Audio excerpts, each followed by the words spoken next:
família! Sejam bem-vindos à volta do canal! Voltamos! Fala aí, Ricardo, vou usar que você tá aqui também. Voltei! Algumas coisas mudaram, as personalidades são as mesmas. O rosto continua. O rosto continua, então tá tudo certo. Bom, família, é isso. Espero que vocês não tenham sentido tanta a minha falta. E hoje estou aqui para contar uma história. Senta que lá vem história. Hoje eu vou contar pra vocês como que eu comecei no mundo dos esportes.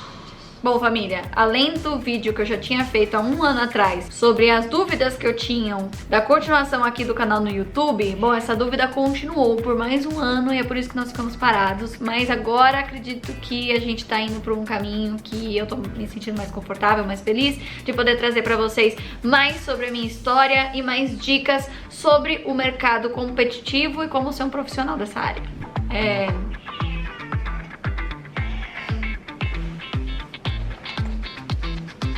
Agora eu tenho um gato. Ai, Agora eu tenho um gato e ele é uma coisa fofa, mas ele também é terrível.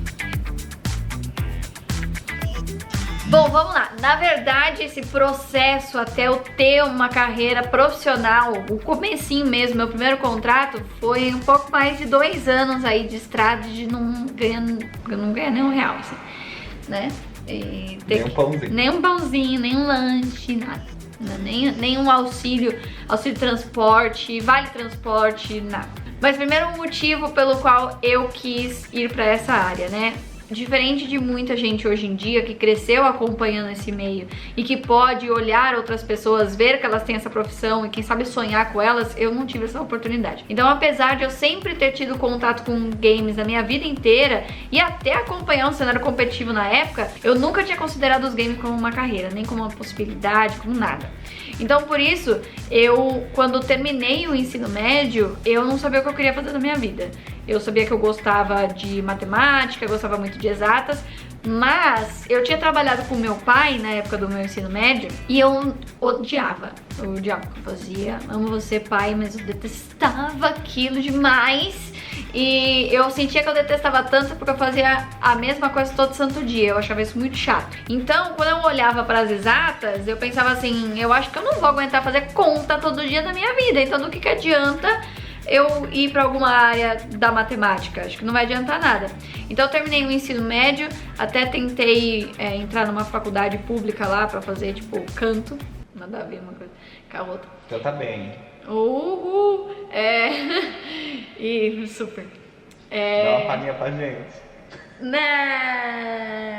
Então, quem sabe um dia eu volto a cantar e aí eu volto a ter algum tipo de confiança nisso. Foi assim que eu conquistei o Sr. XD, hein? Aí eu fiquei sem fazer nada, mas eu precisava trabalhar. E aí, ao invés de continuar trabalhando com meu pai, eu tive uma entrevista, porque na época lá em Itu, a cidade da onde eu venho, gente, os gatos vão ficar brigando aqui agora. Da cidade da onde eu venho, lá tava num boom das escolas bilíngues, assim. Toda escola agora tinha que ser bilíngue, porque todo mundo tinha que crescer falando inglês. Só que a gente sabe que no Brasil não existiam tantas pessoas assim que falam inglês. Então, eles precisavam de alguém que falasse inglês, independente do que fazer da vida. E aí, eu fiz a entrevista e no mesmo dia eu comecei. Eu fiz a entrevista de manhã, à tarde eu já tava trabalhando. E como você segue meio que a rotina das crianças, eu achei interessante, porque você não faz a mesma coisa todo dia, apesar de ter uma certa rotina, são atividades diferentes e tal. Eu pensei, acho que isso daqui eu consigo fazer todo dia. Então eu fui, no ano seguinte, fazer pedagogia. No 3º ano de faculdade, eu me tornei uma professora responsável.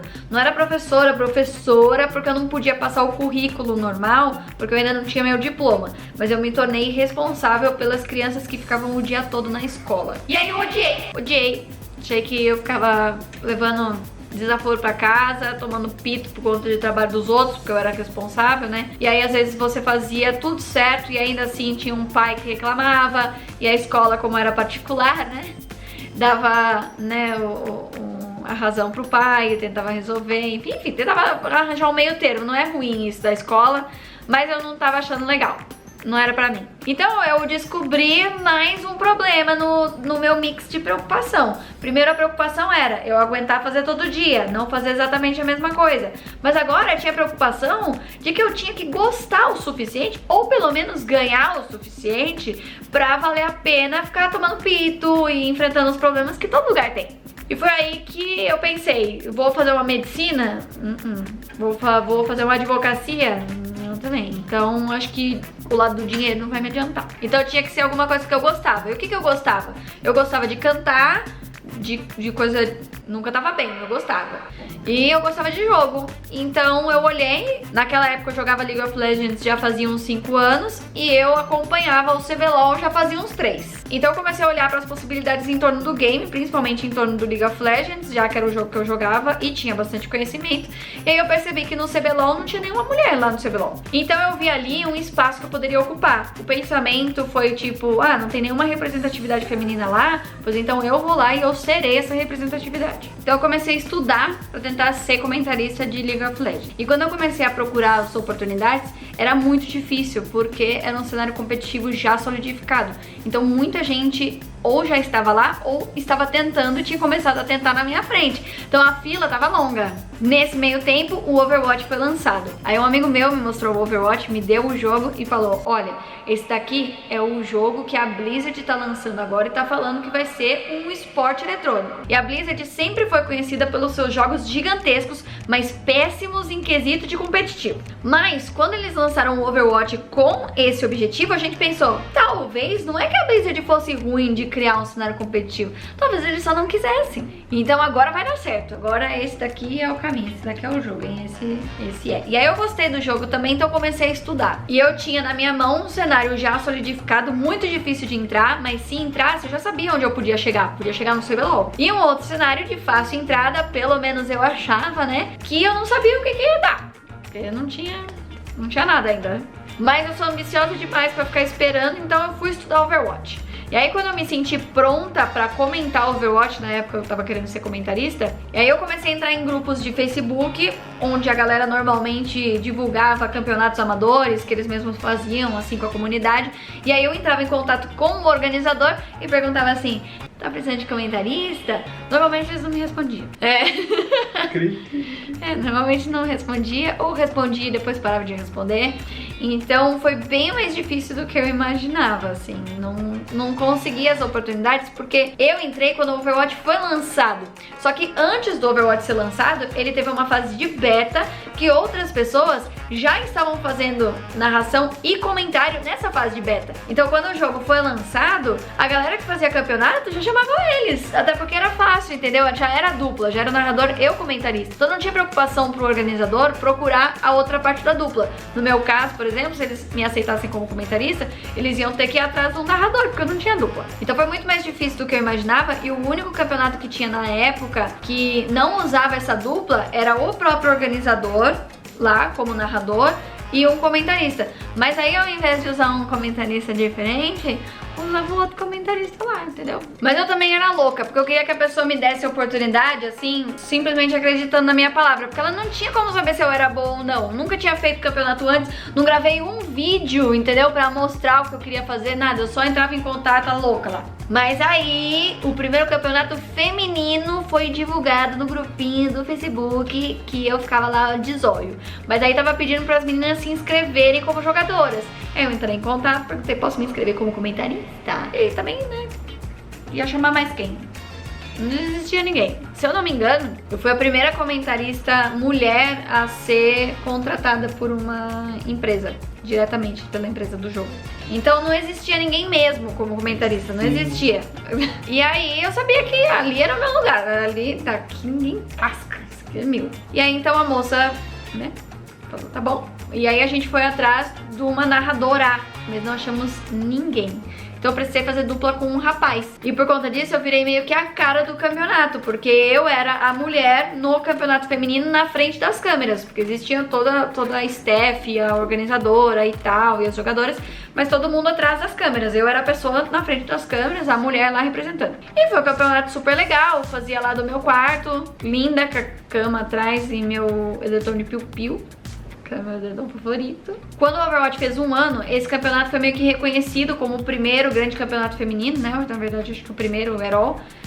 de Overwatch. E aí eu, junto com a organizadora, fomos convidadas a fazer uma espécie de palestra nesse evento. E aí lá eu aproveitei para fazer vários contatos, falei com uma galera e mostrei um pouquinho mais do meu trabalho, né? Como eu falei, antes eu não mostrava nada pra ninguém, só esperava que acreditassem em mim. E por conta disso, eu comecei a ser chamada pra outros campeonatos. Mas de novo, ganhando nada, nem R$2 pro ônibus. Acredite, na época o ônibus era R$2. Saudade, né? Gatilhos.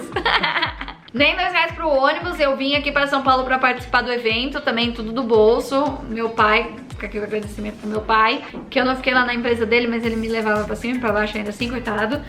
E aí por conta disso comecei a ser chamada pra fazer outras coisas, mas aí sempre os joguinhos mais assim, de segunda.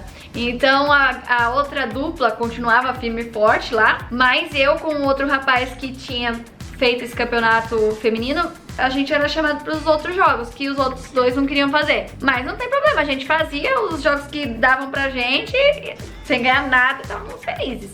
Eu virava pros meus pais e falava assim: pai e mãe, agora eu vou fazer campeonato, não entre no meu quarto. E era isso, eu fazia tipo umas batatas fritas pra eu comer de vez em quando, e eu ia lá pro quarto, ficava lá o dia inteiro, sei lá o que meus pais achavam que eu tava fazendo. Mas eu ficava lá. E aí fiz muitos campeonatos, fiz Copa do Mundo, fiz um campeonato sul-americano que existia lá também pela comunidade. Então tinha os irmãos, além dos brasileiros, campeonato brasileiro, não sei o que, feminino e tal, várias e várias coisas. E quando a Blizzard finalmente fez o seu campeonato oficial na região sul-americana, eu fui chamada. E aí sim, contratinho, um aninho, hein? Um aninho de contrato, que isso é raro, tá? Isso é bom o pessoal saber. Que isso é raridade. Normalmente você é contratado pra, tipo, fazer 2 meses aqui, 2 finais de semana, e é isso. Você sabe que nesses próximos 2 finais de semana você tem trabalho. No resto, só Deus sabe. Você fica esperando. Isso é uma coisa que eu acabei descobrindo depois, porque eu fui muito privilegiada por ter ganhado um contrato de 1 ano logo na minha primeira oportunidade. E saí, então, de não ganhar um tostão por mais de 2 anos nessa loucura pra viver de jogo. E assim começou a minha carreira profissional, mas pra falar dela vai ficar em outro vídeo. Se você gostou do vídeo, deixa o seu like pra eu trazer mais histórias como essa e também deixa sua pergunta nos comentários ou me conta a sua própria experiência, caso você seja alguém que quer viver de jogos eletrônicos. Se você quiser conhecer mais sobre mim, o meu trabalho e acompanhar um pouco mais da minha rotina, me segue nas redes sociais e aqui a gente se vê no próximo vídeo.